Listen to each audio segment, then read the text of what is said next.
ഇതിപ്പോൾ ട്രെൻഡിങ് ഒക്കെ കഴിഞ്ഞിട്ട് കുറച്ചായി കേട്ടോ. അപ്പം നിങ്ങളൊക്കെ ഇതും ആ ഒരു സമയത്ത് ഉണ്ടാക്കാണ്ട് ഇപ്പോഴെന്താ ഉണ്ടാക്കിയെന്ന് അല്ലേ? സംഭവം പച്ചമാങ്ങ കിട്ടിക്കഴിഞ്ഞാൽ വേറെ എന്തെങ്കിലും ഉണ്ടാക്കാനുണ്ടോ? ഒന്നുമില്ലെങ്കിലും ഉച്ചയ്ക്ക് ചമ്മന്തി എങ്കിലും ഉണ്ടാക്കാനുണ്ടാവും. ഇപ്പം മാങ്ങേൻ്റെ സീസൺ അങ്ങ് കഴിയാനാകുമ്പോൾ കരുതി ഇതിനെ ഉണ്ടാക്കിയിട്ടില്ലെങ്കിൽ മോശമല്ലേ എന്ന്. പിന്നെ ഒന്നും നോക്കിയിട്ടില്ല കേട്ടോ. മാങ്ങ നീളത്തിൽ അരിഞ്ഞെടുത്തിട്ടുണ്ട്. എന്നിട്ട് കുറച്ച് വെളിച്ചെണ്ണ അങ്ങ് ചൂടാക്കിയിട്ട് അതിലേക്ക് ഒരു പിടി കരിവേപ്പിലും കുറച്ച് വറ്റൽ മുളകും ഒന്ന് ഫ്രൈ ആക്കി എടുക്കും. അതിനുശേഷം നമ്മുടെ ഈ നീളത്തിൽ കട്ട് ചെയ്തിട്ട് മാങ്ങയും കൂടി ഒന്ന് ഫ്രൈ ആക്കി എടുക്കും. മാങ്ങ അധികം ഫ്രൈ ആവേണ്ട, സംഭവം എണ്ണയിൽ അധികം ഫ്രൈ ആയി കഴിഞ്ഞാൽ അത് മൊത്തം അങ്ങ് അലിഞ്ഞു പോകും. എന്നിട്ട് മാങ്ങ അങ്ങോട്ടേക്ക് മാറ്റി വെച്ച് വറ്റൽമുളകും കരിവേപ്പിലും മിക്സിൻ്റെ ജാറിലിട്ടിട്ട് ഒന്ന് ക്രഷ് ചെയ്തെടുക്കും.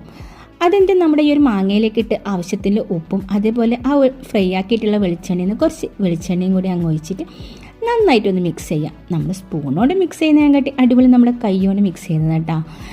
ഇനി ഇത് ഉണ്ടാക്കിയിട്ടില്ല എന്നുള്ള സങ്കടം എനിക്ക് മാറിക്കിട്ടി. ഭയങ്കര ടേസ്റ്റാണ് കേട്ടോ.